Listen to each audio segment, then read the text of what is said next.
So, good morning everyone. You are Adam Smith and you are group number 1 and this is your defense for your research proposal. So, I will be briefly explaining to you the process. Number 1, your defense is supposed to last for only 20 minutes. It will be divided into 2 parts. The first part will be the presentation or your slide presentation, which is supposed to be 10 minutes. And then the second part will be the question and answer, which is also 10 minutes. My advice to you is that you make sure that you answer at least one question during the process. The medium that you can use is either English, Tagalog, or Tagalog-English, whichever language or medium that you are comfortable with in explaining your idea or your answer. Listen to the question carefully and answer it directly. Huwag na kayong paikot-ikot. Diretsuhin nyo na kung ano yung tinatanong sa inyo. So, after this, I would also like to get your consent in recording this video. So, I would like to know if you consent. Yes or no? Yes. Okay, so after this, the floor is now yours. You may start your presentation. Good luck, Group 1. Good morning, Sir Palama. We are the Group 1 and we are here to present to you our research entitled Role Digital Marketing Strategies through TikTok and Purchasing Decision of AKM Student IF at PCLC College of Manila. I am Kathleen, the vocal person of this group. My name is Raiden Luxunahat. I'm Jennifer Sanabo. I'm Mark Joshua Danday. My name is Junel Vicitare. I'm Doreen Hernandez. My name is Chester King Rivera. My name is Hazel C. Suarez. I'm Lara Gina Mascara. And we are the researchers.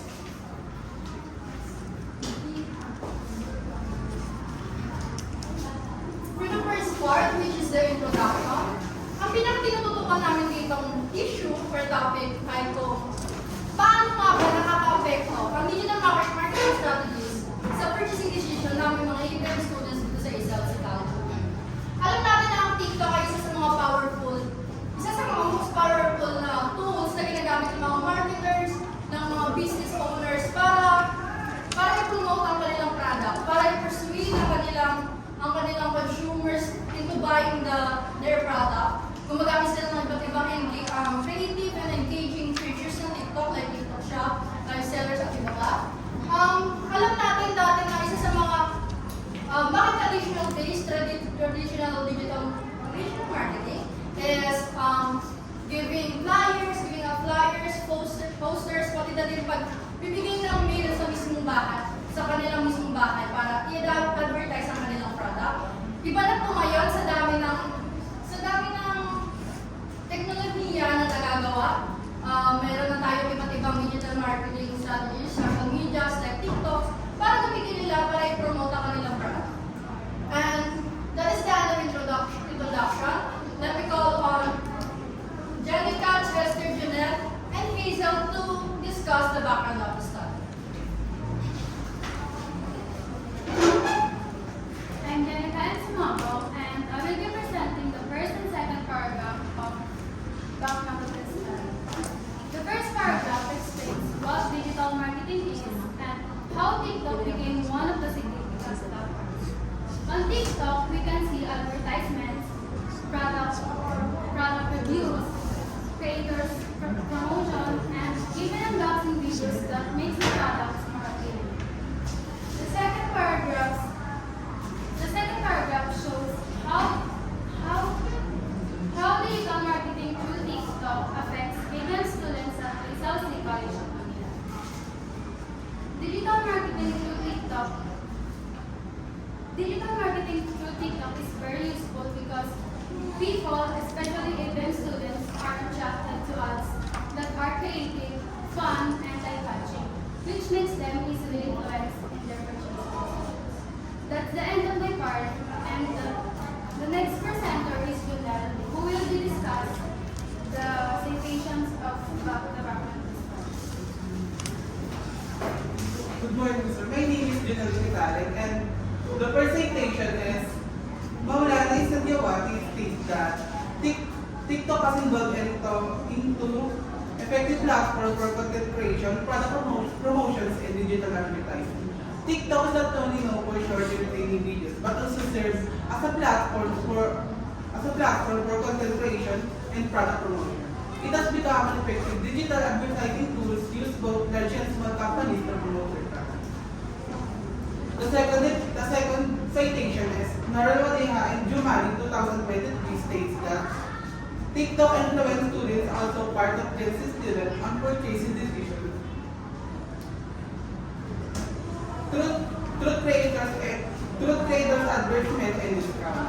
Digital marketing through creators, reviews, and ads makes products more known and encourage Gen Z students to purchase.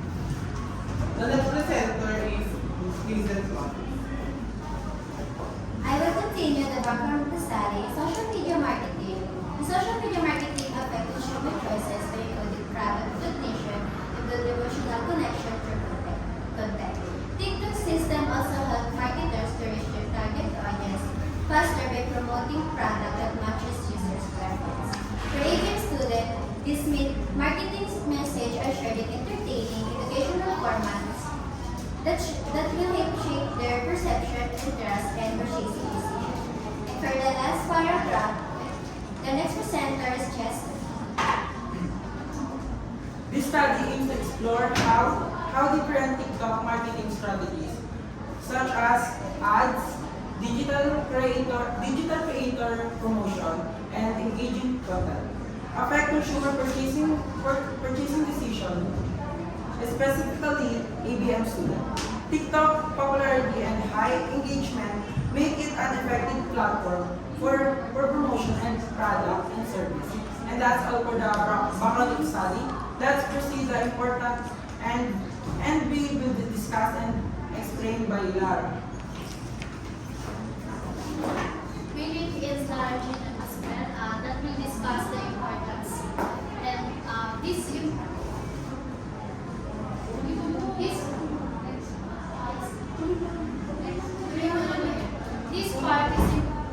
part is important kasi pinapakita dito kung sino yung makikinabang sa study. Para sa students, matutulungan sila mas maging aware at responsible sa respondents. At maging responsible consumer. And for businesses, makakakuha po sila ng ideas para kung paano gumawa ng effective TikTok strategies. And the last one is future researchers na kung saan magsisilbi pong gabay para sa kanila o reference para sa susunod na studies. And that's the end of our importance. And now let's proceed to problem statement of the problem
involves collecting numerical data through surveys and questionnaires.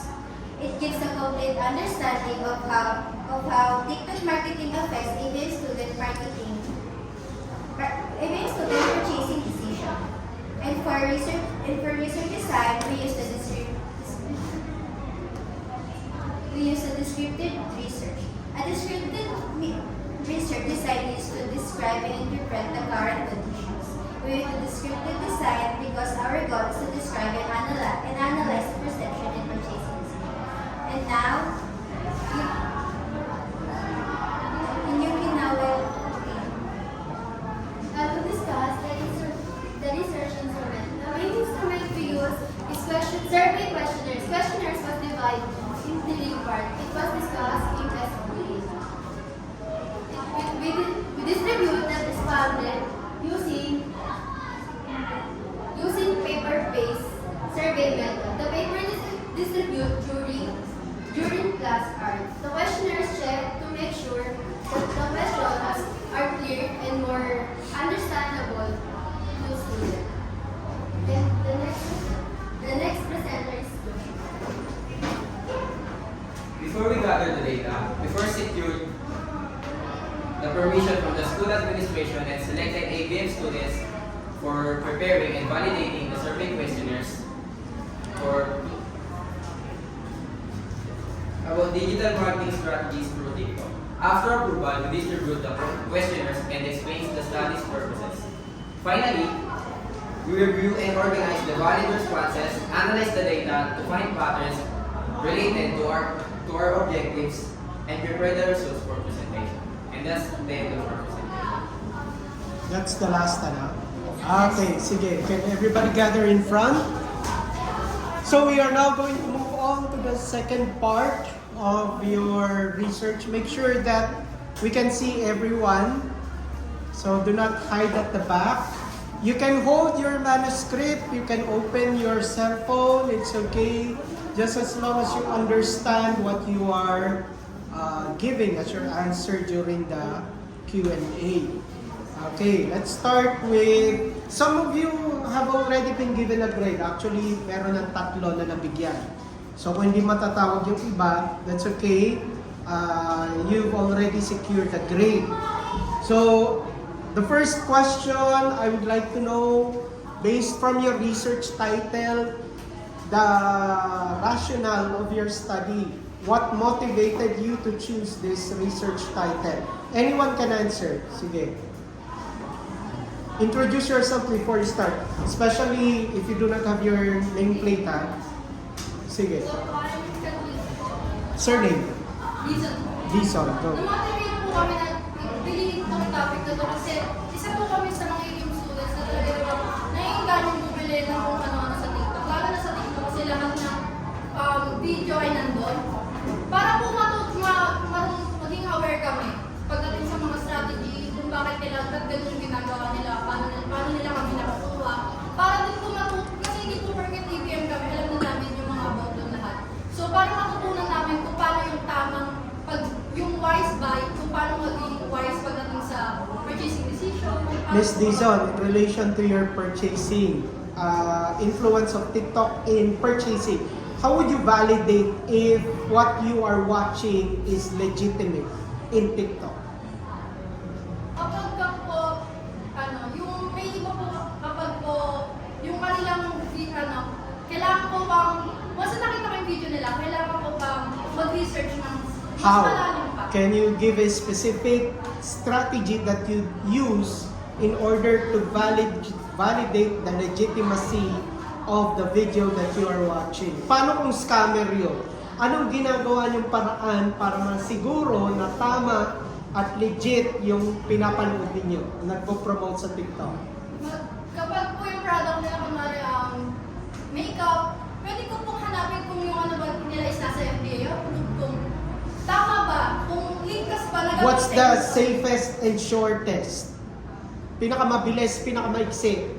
How do you verify? Pag ano po, pag yung mga pag yung mga nag-aano po ng mga sikat na tao, like ini-endorse nila yung What's the first thing that you need to check?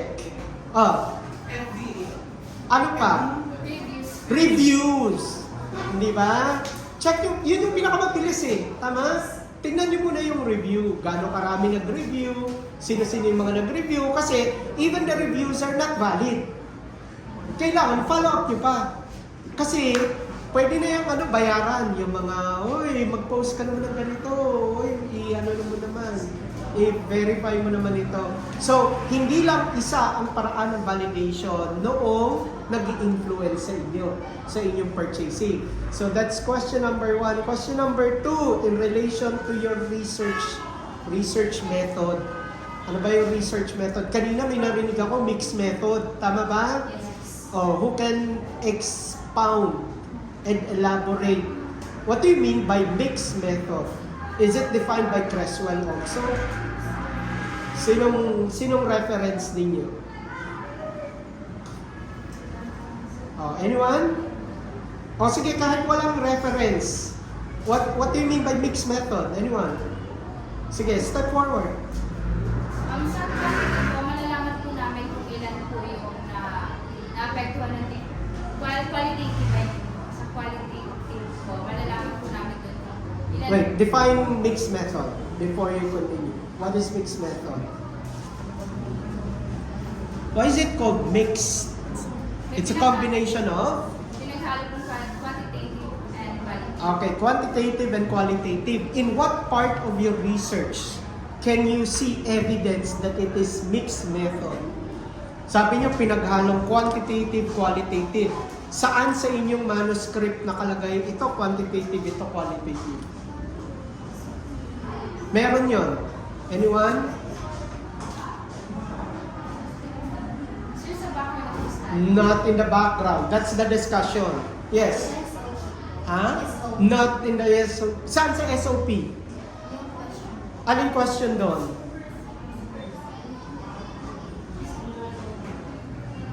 Yung mga naunang question, quantitative. Yung last question, qualitative. Tama? Saan yung ngayon makikita yon after the SOP? Nasa? Di? Ano ba yung trabaho ng SOP? It is used as a basis in constructing the instrument. Saan nyo ngayon makikita kung quantitative o qualitative? Nasa instrument. Yung unang part dyan, yung may table, di ba? May chine-checkan. Anong part yung quantitative o qualitative? Kapag may scale, quantitative, qualitative. Quantitative. Kapag yung last part, open-ended, what recommendations can you give? Ano na yun? Saan nyo ngayon makikita kung quantitative or mixed method? Sa instrument. Iniikot-ikot ko lang eh. You have to follow. Nasa instrument yan. Pag tinanong ko, paano nyo nasabing nasa instrument? Sir, kasi po yung first part, quantitative, yun yung may scale. Sa second part, yun po yung open-ended question, parang interview. Kaya po mixed method, kasi po doon nakikita. Okay, you have to explain it in that manner, in that sense. Okay, everyone? Okay, o significance of the study. Sino ba magbe-benefit sa study ninyo? Anyone? Go. Ang magbe-benefit po sa lang is students, future researchers, and teachers. Wala bang school? Can the school benefit? Yes or no? Yes. Did you include the school in your manuscript? Hindi. So my recommendation, hindi lang tao, pati yung non-personnel na yung hindi tao, pwede yung include yan. Community, barangay, pwede yan. Okay? So, bumagat. Okay. Ano pa? I'm going to give a question to all of you. Pero tatawagin ko ha. This is a generic question naman. And I need to hear it from you. This is the question.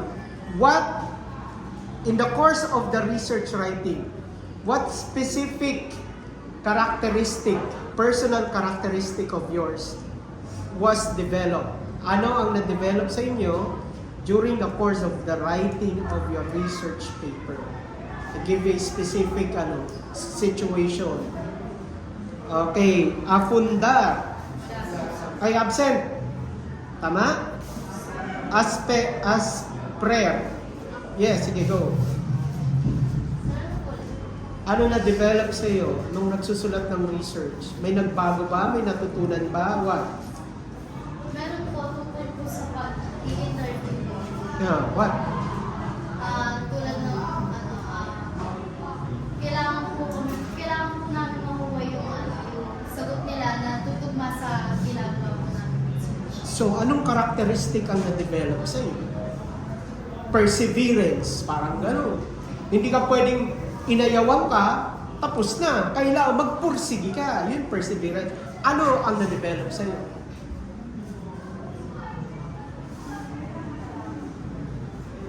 Meron ba? Patience. O, di ba? Lahat yan, virtue. Yung Anong na-develop? yung patience po ang kailangan pahabain. Oo, hindi pwedeng kopyahan. Dapat yung sarili mo. Ano yung nasabi ko, hindi na pwede. Ano pa? Marami yan eh. Ano pa? O, sino pwede magdagdag muna? O, go. Surname. Danday. Ha? Danday po. Danday. O, sige, go. Ano yun? Yung mga critical thinking skills. O, okay. Ano? Paano? Bakit? Kasi po mas na-expand po yung knowledge ko sir, nakapag-isip ng mas malalim. Mas malawak sir, kaysa mag-focus ka lang sa salita na kailangan maisip mo rin yung mga bagay na sa akong Very good. Sige. Okay. O, sino pa? Same question. Go. Yun, sir, yung pananaliksik ko po. Kasi dun po sa may katulad ng sa may product ko, parang nag-ano ko, yung product ko na to, tama. Tapos parang inaano ko pa, sinesearch ko pa kung legit ba to. Tapos isa-research, na-apply ko po sa research namin kung tama ba tong URL na to, kung may connect ba to sa... So yung process of validation, hindi kayo naniniwala kagad kasi maraming fake news na naglipa na dyan. You need to validate and you need to assess. So that's Rivera. O sino pa? Sige, go. Surname. Okay. Vocabulary. Oh. Kasi po marami pong words na na-encounter na hindi ko familiar sa akin. And then familiar ka na ngayon. Example. Yung yung What do you mean by SOP? statement of the Okay, ano laban ng statement of the problem?